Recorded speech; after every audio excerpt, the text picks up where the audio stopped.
प्रेम से बोले सदगुरुदेव जी महाराज की जय। परम पिता परमेश्वरी की जय। आनंद कंद लीलाधारी प्रभु सदानंद जी मनमोहन भगवान की जय। परम प्रभु की है ये वाणी, परम प्रभु की है ये वाणी। जल्दी ही सतयुग आएगा, सत्पुरुषों का राज बनेगा, पापी नहीं बच पाएगा। ओ पापियों का कान खोल कर सुन लो, पापियों का कान खोल कर सुन लो, पाप छोड़ कर धर्म पकड़ लो, तभी तू रहने पाएगा, सत्पुरुषों का राज बनेगा, पापी नहीं बच पाएगा।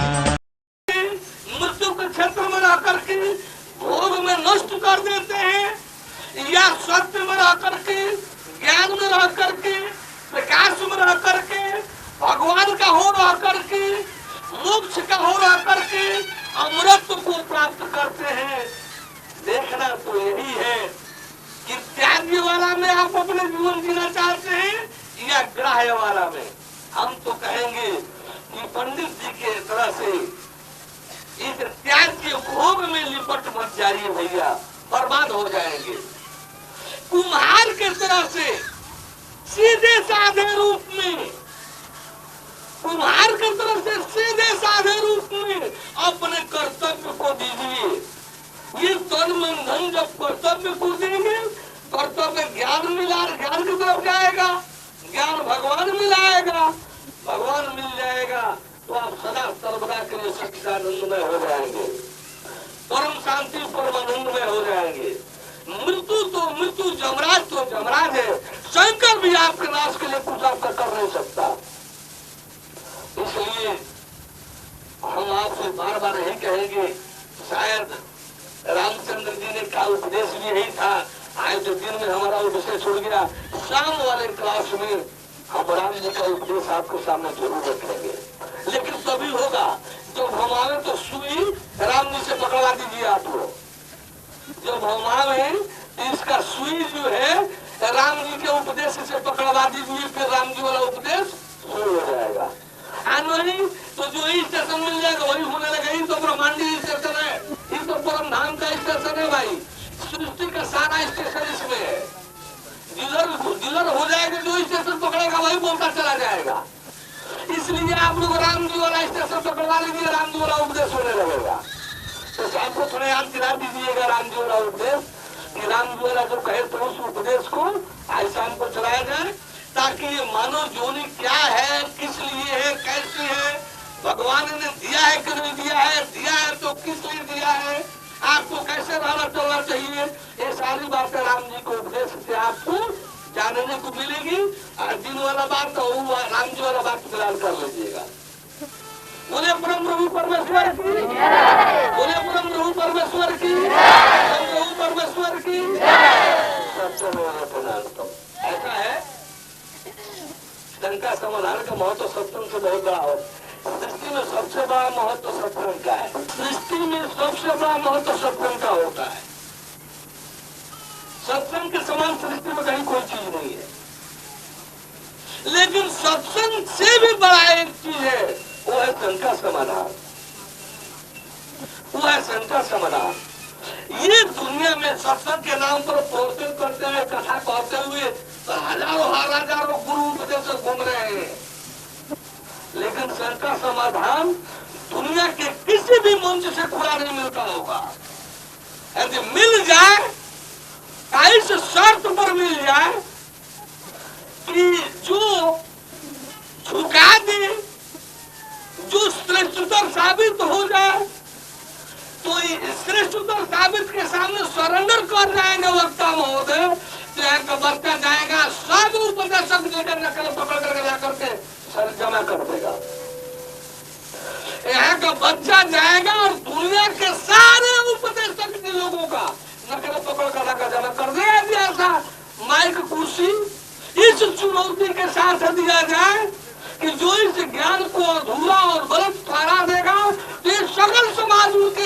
मुल्क गुलामी के लिए चल देगा, सब कुछ समर्पित हो जाएगा। और ऐसा चुनौती के साथ धरती का कोई गुरु जी माई का कुर्सी दे दे तो यहाँ का एक बच्चा काफी है उनको न कर करके सरेंडर करा लेने के लिए। बोले परम प्रभु परमेश्वर की जय, परम प्रभु परमेश्वर की जय। बात अहंकारिक लग रहा होगा, लेकिन ये अहंकार नहीं है भैया, भगवत कृपा है और तत्व ज्ञान का प्रभाव है।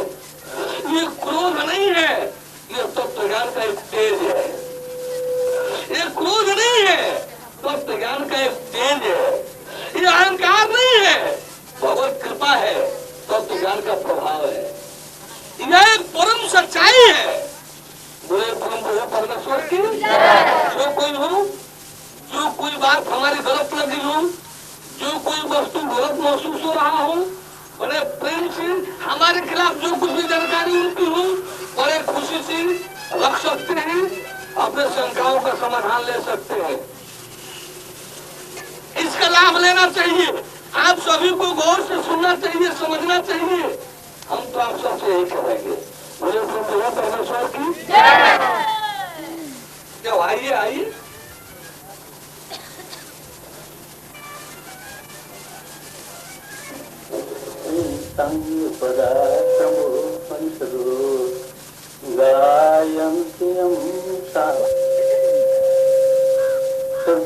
बहुत दूर पहाड़ के पूरे बंदर में है, वहाँ पर बड़े बढ़ते हुए ऐसे बुरा हो गए, तो हमारा सत्संग नहीं मिला, इसीलिए हमारा जीवन बर्बाद हो रहा है। आज ये इस भाग्य के कारण से यहाँ आप गुरु महाराज के दर्शन के मौका मिला, गुरु महाराज जी दर्शन करने के लिए आ रहा हूँ। तो इसमें हमारा ये एक तो शंका है जो हमने समझ में नहीं आई, तो ये हम आपके सामने कर रहा हूँ।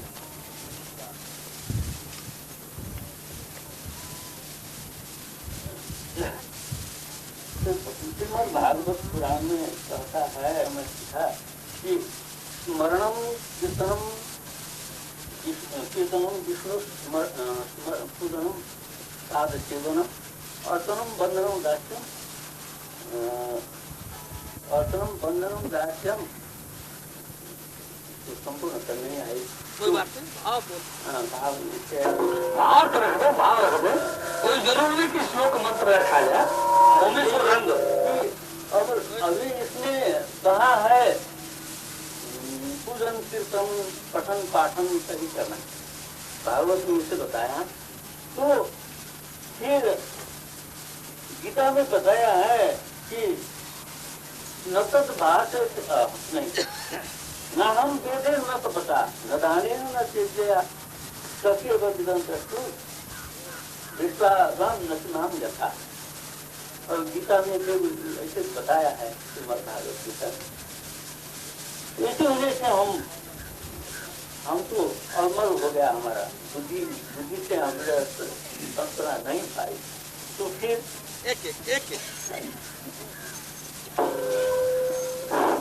उसको बंद कर दीजिए।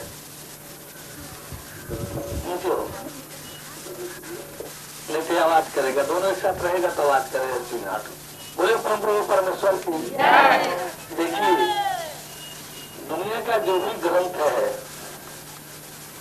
जब कोई लेखक ग्रंथ लिखने चलता है, गृहस्थों की भी वाणी है, साधु महात्माओं की भी वाणी है, जोगियों की भी वाणी है। यदि वो ग्रंथ अवतार बेला का है तो अवतारी की भी वाणी है, भगवान की भी वाणी है। अब सवाल ये उठता है कि ग्रंथ पढ़ते समय ये जानना देखना जरूरी है कि ये किसकी वाणी है। ग्रंथ पढ़ते समय ये जानना देखना है कि ये किसकी वाणी है। यदि असुरों की है, शैतान की है, दुष्टों की है, तब उस वाणी से कोई मतलब नहीं, तब उस वाणी में कोई तथ्य नहीं। यदि किसी गृहस्थ की वाणी है तो गृहस्थ की सीमा तक स्वीकार्य होगी। किसी स्वाध्यायी की वाणी है तो स्वाध्याय की सीमा तक स्वीकार्य होगी। किसी आध्यात्मिक की वाणी है, आध्यात्मिकता की वाणी है तो आत्मा ईश्वर ब्रह्म की सीमा तक स्वीकार्य होगी। लेकिन अवतारी की वाणी है, अवतारी की वाणी है तो वो हर किसी के सिरमौर रूप में पूर्णतः स्वीकार की जाएगी। आई बात समझ में? क्योंकि अवतारी का दर्जा जो है दुनिया के किसी भी ग्रंथ में सर्वश्रेष्ठ है, सर्वोच्च है। आई बात समझ में? इसलिए कोई पंडित जी या कोई ऋषि महर्षि कोई वचन रख रहा है, बोल रहा है, और वो वचन यदि किसी अवतारी के वचन से टकरा रहा है तो वहां मान्य अवतारी का वचन होगा। क्यों? ऐसा होना चाहिए कि नहीं होना चाहिए? तो ये जो गीता वाला जो श्लोक आपने कहा है, ये भगवान के पूरा अवतार श्री कृष्ण जी की वाणी है। और वो जो आप कह रहे हैं अर्चन, बंधन, पठन या चाहे ये सब जो है पूजा, वो एक भक्त की वाणी है, वो एक पुजारी की वाणी है। पूजा अर्चना जो भक्त करता है वो एक पुजारी की वाणी है, एक भक्त की वाणी है। और ये गीता वाला जो है नाम वेदर न संसार ये जो कथन है ये भगवान के पूर्ण अवतार श्री कृष्ण जी महाराज का है कि परमेश्वर जो है न वेद से मिलता है, न पुराण से मिलता है, न किसी जप से मिलता है, न किसी तप से मिलता है, और न किसी प्रकार की चाहे वो क्रिया से मिलता है, चाहे वो अध्यात्म की क्रिया ही क्यों न हो। यज्ञ, योग, जप, तप, व्रत, नेम, तीर्थ स्नान, पूजा पाठ, किसी में क्षमता नहीं है परमेश्वर मिलाने की, किसी में क्षमता नहीं है परमेश्वर मिलाने की। परमेश्वर मिलाने की किसमें क्षमता है? अगला श्लोक, ये अध्याय 11 का श्लोक 52वां श्लोक था जो बोले हैं, 53वां श्लोक ले लीजिए कि कौन कैसे मिलेगा, किसको मिलेगा?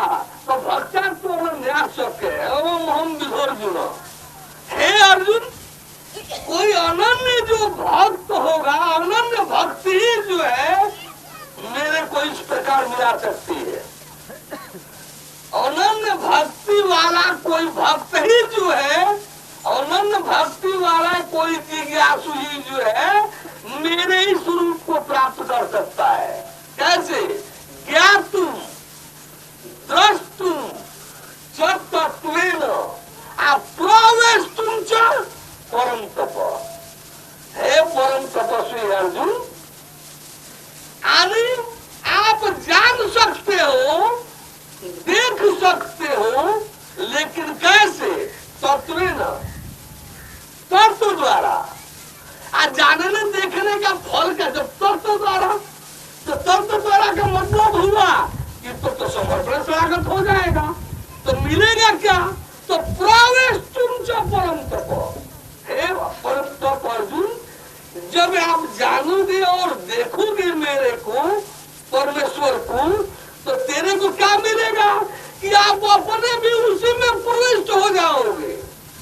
जिस परमेश्वर से निकल कर प्रकट और पृथक होकर के ईश्वर बने, ईश्वर से जीव बने, जीव से शरीर बने, शरीर से गिर करके पतन रूप में सांसारिक बनकर पड़े हुए हो, पारिवारिक सांसारिक, वही आप जीव संसार से खींच करके समर्पण स्वागत के माध्यम से परमेश्वर का बन गए। फिर जो है वो शरीर से शरीर में आए, शरीर से खींच करके जीव दिखाया, जीव से निकाल करके ईश्वर दिखाया, और ईश्वर के बाद जो है सीधे तत्व द्वारा परमेश्वर में विलीन होना। तो आज आपको दिखाऊंगा संसार बिल्कुल मिथ्या, झूठ, स्वप्न से भी बदतर झूठ, तर्क से सिद्ध नहीं करूंगा, दिखलाऊंगा। असली इस दुनिया का रूप दिखलाऊंगा जो आप नहीं देख पा रहे हैं। तत्व ज्ञान वाला तत्व ज्ञान दाता ही यह दिखा सकता है, ब्रह्मांड में और किसी को दिखाने का कोई अधिकार नहीं है। जो 8 तारीख का इस संसार का मिथ्यात्व दर्शन होगा, दुनिया का कोई गुरु सदगुरु नहीं दिखाया है और न दिखला सकता है सिवाय भगवान के। आप किसी ग्रंथ से भी लेकर के आइएगा, कहीं नहीं मिलेगा, कहीं नहीं मिलेगा। भगवान ने इसको रिजर्व कर लिया, गोपनीय कर लिया था। जमराज ब्रह्मेंद्र शंकराचार्य शक्ति को भी नहीं बतलाया है, उनके उपदेशों में भी नहीं मिलेगा देखने के लिए। शंकर जी बड़ा बोले तो सपने जैसे कह गए, कहूँ मामे अनुभव अपना और सब हरि भजन जगत सब सपना। जगत को क्या कह दिया? सपना। अरे सपना तो इससे बहुत सच है भाई, ये तो बदतर झूठ है, सपना जैसे भी नहीं है। ये तो सपना से बहुत बिल्कुल बिल्कुल घोर झूठ है, सपना से भी। अब सवाल उठता है तो यहाँ पर इस संसार का जो सपने से भी झूठ है, ये ब्रह्म सत्य जगन मिथ्या, ये पढ़ करके आप सुने होंगे, अब तक पढ़े होंगे, अब तक 8 को दिखलाऊंगा, दिखलाऊंगा, तर्क से सिद्ध नहीं कराऊंगा, दिखलाऊंगा। बोले प्रभु परमेश्वर की 9 तारीख को इस शरीर से जीव को निकलते हुए बाहर दिखलाऊंगा। कैसा? इसको दिखलाना नहीं पड़ता है, जीव को दिखलाना नहीं पड़ता है, पकड़वाना पड़ता है। हम क्या कहें आप लोगों से? ऐसा कोई दुनिया में नहीं है, 1 महीने का बालक भी नहीं है जो जीव न देखा हो। लेकिन मृतलोक तो मृतलोक है, देवलोक तक में कोई नहीं है जो कहते कि मैंने जीव देखा है। देवलोक तक में कोई नहीं है जो कहते मैंने जीव देखा है। रात दिन जीव ही का धंधा करने वाला जमराज नहीं कर सकता कि मैंने जीव देखा है। रात दिन जीव ही का धंधा करने वाला जमराज नहीं कह सकता है कि मैंने जीव देखा है। शंकर जी के ग्रंथ में नहीं मिलेगा कि मैंने जीव देखा है। संहारक वही है, वह जीव आपको 9 तारीख को देखने को मिलेगा। 9 तारीख को वासन से जीर्णा यथा विहाय, इस श्लोक का सीधा प्रैक्टिकल मिलेगा, प्रैक्टिकल प्रैक्टिकल मिलेगा, प्रैक्टिकल। अरे जीव का दर्शन कराना नहीं पड़ता है, आप देखें, पकड़वा देना पड़ता है। सूक्ष्म दृष्टि से निधिध्यासन की अवस्था में स्वाध्याय में 3 श्रेणियां होती है। जीव से संबंधित विधान क्या है? स्वाध्याय, सेल्फ रियलाइजेशन, संसार शरीर के बीच एजुकेशन, स्थूल दृष्टि, शिक्षा, शरीर और जीव के बीच जीव तक सूक्ष्म दृष्टि, स्वाध्याय, जीव और आत्मा ईश्वर ब्रह्म के बीच आत्मा ईश्वर ब्रह्म तक दिव्य दृष्टि, अध्यात्म, योग साधना, आत्मा और परमात्मा, ईश्वर और परमेश्वर, ब्रह्म और परम ब्रह्म के बीच परमात्मा परमेश्वर परम ब्रह्म तक ज्ञान दृष्टि, तत्व दृष्टि और तत्व ज्ञान, ये 4 विधान है। तो स्वाध्याय में यानी जीव वाला चैप्टर में 3 विधान, 3 श्रेणी, श्रवण, मनन चिंतन, निधिध्यासन। निधिध्यासन दुनिया के हर योग संबंधी ग्रंथों में शब्द लिखा होगा निधिध्यासन। दुनिया के एक भी ग्रंथ में परिभाषा नहीं होगा कि निधिध्यासन क्या है। दुनिया के सब ग्रंथों में आया होगा निधिध्यासन, जो भी योग का ग्रंथ होगा आया होगा निधिध्यासन। दुनिया के एक भी ग्रंथ में व्याख्या नहीं है कि ये निधिध्यासन क्या है।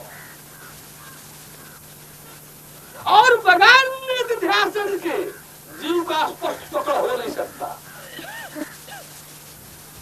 जब भी हम जीव को दिखाएंगे, पकड़वाएंगे, याद रखिएगा इस शब्द को आप लोग, इस निधिध्यासन की क्रिया करा करके ही इसी क्रिया से आप लोग जीव को पकड़ पाएंगे, जीव को पकड़ पाएंगे।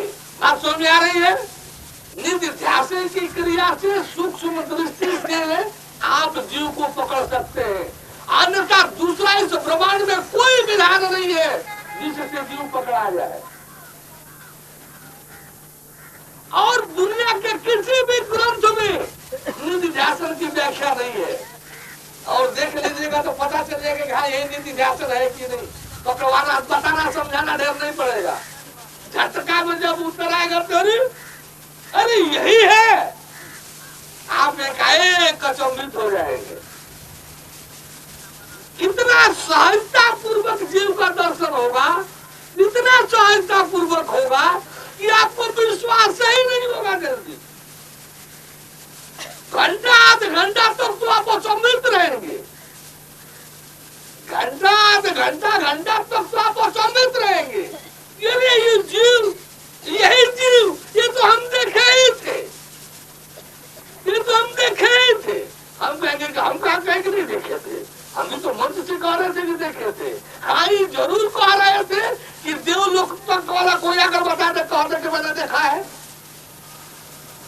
ये हम कह रहे कि आप देखे थे। लेकिन ये भी कह रहे हैं कि आप क्या धरती का कोई गुरु, देवलोक का कोई देवी देवता नहीं कह सकता कि मैंने जीव देखा है। कितना बड़ा भगवान का आश्चर्य है इसमें, कितना बड़ा भगवान का आश्चर्य है इसमें। तो जीव इतना सहज तरीके से देखने को, लेकिन वो रहेगा उसी का प्रैक्टिकल। गीता में जो श्लोक है उसी का साक्षात प्रैक्टिकल। फिर जब आत्मेश्वर ब्रह्म का दर्शन कराएंगे 10 तारीख को, आत्मेश्वर ब्रह्म का दर्शन कराएंगे 8, 9, 10 तारीख को। जिस ईश्वर का आत्मा का दर्शन जैन महावीर 12 वर्ष 6 महीना 27 दिन लग गया था एक झलक पाने में। जैनी लोगों के भगवान जैन महावीर, भगवान कहलाने वाले जैन महावीर को जिस आत्मा की, जिस चेतन का एक झलक जोत पाने में 12 वर्ष 6 महीना 27 दिन लगा था, उसको 12 सेकंड नहीं लगेगा आपको मिलने में। 12 सेकंड, मिनट नहीं, हम भूल कर नहीं बोल रहे हैं, हम भूल करके घंटा मिनट को सेकंड नहीं बोल रहे हैं। 12 सेकंड नहीं लगेगा आप लोगों को मिलने में। यहाँ तो बच्चों की तरह से खेल खिलाया जाएगा, खेल ईश्वरीय दर्शन में। बोले परम प्रभु परमेश्वर की जय, परम प्रभु परमेश्वर की जय। तो इस तरह से 10 तारीख को दर्शन, 11 तारीख हमने रिजर्व कर लिया है ज्ञान के लिए। 12 तारीख को आप लोगों को परमात्मा, परमेश्वर, परम ब्रह्म, खुदा, गॉड, भगवान, Allah Taala, supreme lord, supreme almighty, supreme sovereign, हर प्रकार से सुप्त परमात्मा, परमेश्वर, परम ब्रह्म, सबका साक्षात दर्शन। वही गीता अध्याय 13 श्लोक 11, 12, 13 वाला प्रैक्टिकल। गीता अध्याय 13 श्लोक 11, 12, 13 वाला प्रैक्टिकल। श्रीमद् भागवत महापुराण 12, 12, 66 का प्रैक्टिकल। गीता के 50 श्लोकों का साक्षात प्रैक्टिकल। कौन कौन गिरावे कि इसका प्रैक्टिकल, उसका प्रैक्टिकल, उसका प्रैक्टिकल। जितने प्रैक्टिकल से संबंधित श्लोक है गीता में, सबका प्रैक्टिकल। बाइबल का प्रैक्टिकल, कुरान शरीफ में अल्लाह ताला का साक्षात दीदार। हाँ, कोई देखने वाला कहने की गलत है, कोई देखने वाला कहने गलत है, हमको नहीं दिखाई दिया, हो ही नहीं सकता ऐसा, हो ही नहीं सकता ऐसा। मुस्लिम है कुरान शरीफ से प्रमाण ले, ईसाई है बाइबल से प्रमाण ले, जैनी है जैन ग्रंथों से प्रमाण ले, कबीर पंथी है कबीर ग्रंथों से प्रमाण ले, जो जिस पंथ ग्रंथ का हो उसी ग्रंथ से प्रमाण ले। आप हिंदू सनातनी है तो वेद, उपनिषद, पुराण, रामायण, गीता, पुराण, जिसमें आपकी आस्था हो उसी से प्रमाण लीजिए। तो ये अलग अलग सब दिखलाई देगा, और करेंगे नहीं कर रहे हैं अलग अलग दिन में। लेकिन एक बात याद रहे कि आप मुझे खून दो और मैं तेरे को स्वतंत्रता दूंगा। सुभाष चंद्र बोस, अर्जुन जीवन की बागडोर दो, हमसे आप अपना सच्चा जीवन लो। तो पहले जो आप भजन गाते रहे हैं कि जीवन का मैंने सौंप दिया, सब भार तुम्हारे हाथों में। ये कथनी में नहीं, करनी में करना होगा। जो आप आरती गाते हैं, ओम जय जगदीश हरे प्रभु जय जगदीश हरे, और उसके अंत में जब गाते हैं कि तन मन धन सब तेरा, तेरा तुझको अर्पण, क्या लागेगा मेरा, ओम जय जगदीश हरे प्रभु जय जगदीश हरे। तो जब तक जगदीश हरे गाने के लिए था, तब तक तन मन धन सब तेरा, तेरा तुझको अर्पण भी गाने के लिए था। अब वही जगदीश जब दर्शन के लिए मिल जाए, कौन जगदीश? अरे तुम पूर्ण, तुम परमात्मा, तुम अंतर्यामी, अरे माता पिता तुम मेरे, तुम सबके स्वामी। वही परमेश्वर, वही जगदीश साक्षात जब दर्शन को मिल जाए, तो तन मन धन सब तेरा, तेरा तुझको अर्पण, क्या लागेगा मेरा। इसको गाने के लिए नहीं, व्यवहार निभाने के लिए करना होगा। बोले परम प्रभु परमेश्वर की, परम प्रभु परमेश्वर की। तो इस तरह से आप सब जो है, क्योंकि परमेश्वर ऐसे किसी को ज्ञान नहीं दे सकता जहाँ ज्ञान की मर्यादा नहीं है। परमेश्वर भगवान मिला करके क्या करेगा? जब आपको गंगा जल बना कर क्या करेगा? जब गंगा नाले में खड़ा रहना है, गंगा जल चाहे जितना मिला करके गंगा नाला में गिराया जाएगा तो गंगा नहीं कहलाएगा। 1000 गंगा नाला गंगा जी में जाएगा, 50 मीटर आगे बढ़कर देखिए वो गंगा जी कहलाएगा। तो आप लोग समर्पण कराकर भगवान के हाथों में अपने जीवन के बागडोर दे करके, तो भी आप कुम्हार बालक के कुम्हार जैसे बन सकते हो, भगवान में बन सकते हो। यदि भगवान के ज्ञान पाकर घरे में बैठोगे बीबी बच्चा में, तो वही पंडित जी वाला हाल रह जाएगा, तड़पन। राजपाट तो पंडित जी को भी मिला था। इस तरह से जो है ये स्थिति है। हम बहुत बोल गए, आपका अधिक समय ले लिए, अब आप अपना आगे बढ़ाइए। कोशिश करूंगा आप झटका में बताने के लिए। बोले बोले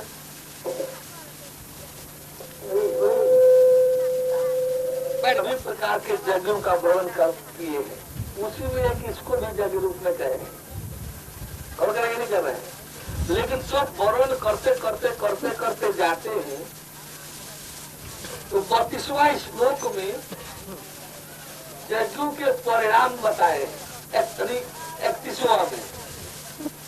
आप 32वां श्लोक में बतला रहे हैं कि ऐसे ऐसे बहुत प्रकार से यज्ञ ब्राह्मणों के मुख से कहा गया है।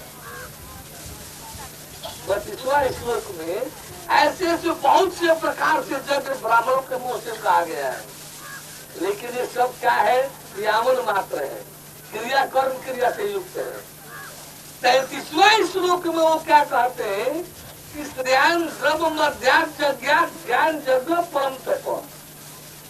हे अर्जुन, यावन मात्र यज्ञों से, यावन मात्र से, विषय वस्तु से, कर्म क्रिया से होने वाले जो यज्ञ है, उनसे ज्ञान यज्ञ हर प्रकार से श्रेष्ठ होता है। कैसे? दुनिया का कोई भी यज्ञ करेंगे, कोई भी कर्म करेंगे, कोई भी क्रिया करेंगे, तो कर्म क्रिया का फल बनेगा कि नहीं बनेगा? आपसे पूछ रहे हैं। जब कोई भी कर्म क्रिया करेंगे, कोई भी यज्ञ करेंगे, तो उसका फल बनेगा कि नहीं बनेगा? आज जब कर्म फल अवश्य बनेगा, तो उसका भोग भोगने के लिए आना जाना पड़ेगा कि नहीं आना जाना पड़ेगा? मुक्ति कहाँ हुई? और ज्ञान यज्ञ एक ऐसा यज्ञ है कि सर्व कर्मा घ्लोम पार्थो ज्ञाने पर समाप्त थे। हे पृथा पुत्र अर्जुन, आप लोग थोड़ा इधर ध्यान दें। हे पृथा पुत्र अर्जुन, ज्ञान यज्ञ एक ऐसा यज्ञ होता है जिसमें संपूर्ण कर्म ही आकर समाप्त हो जाता है। न रहेगा बांस, न बजेगी बांसुरी, न रहेगा कर्म, न बनेगा फल, न बनेगा फल, न रहेगा भोगा भोगी। अरे फल रहेगा तभी तो भोग रहेगा। जब फल ही नहीं रहेगा तो भोग कैसा? तो कर्म नहीं तो फल नहीं, अब फल नहीं तो भोग नहीं, मुक्ति तो स्वाभाविक है। तो ज्ञान सीधे मुक्ति देता है। तब लगा कि अरे नहीं तो बड़ा विचित्र ज्ञान है, ये ज्ञान जो कि तब क्या है, कहा कैसे मिलेगा? 24, 34, 35, 36, 37, 38, 39, ये सब ज्ञान कौन देगा, कैसे देगा, कैसे मिलेगा? मिलेगा, मिलेगा तो कैसा लगेगा, उसमें क्या लाभ होगा, कैसे कैसे सब वर्णन है। इन देखो पीरियड ले लेगा 2-3 घंटा का, तो आप रखेंगे। स्वाम वाला में राम जी का रख लेंगे, यदि मौका मिल गया तो कृष्ण जी वाला ही शुरू कर देंगे, नहीं तो मौका लेकर के कल कृष्ण जी वाला रख देंगे, गीता वाला। 33, 34, 35, 36, 37, 38, 39 ये इसके लाभ वाला है, और 40वां जो है इसके धमकी वाला है। कहा है कि जो इससे युक्त नहीं होगा उसका नाश होगा, जो इससे युक्त नहीं होगा उसका लोक तो जाएगा, और लोक तो जाएगा ही जाएगा, लोक हो चला जाएगा। परम प्रभु की है ये वाणी, परम प्रभु की है ये वाणी, जल्दी ही सतयुग आएगा, सतपुरुषों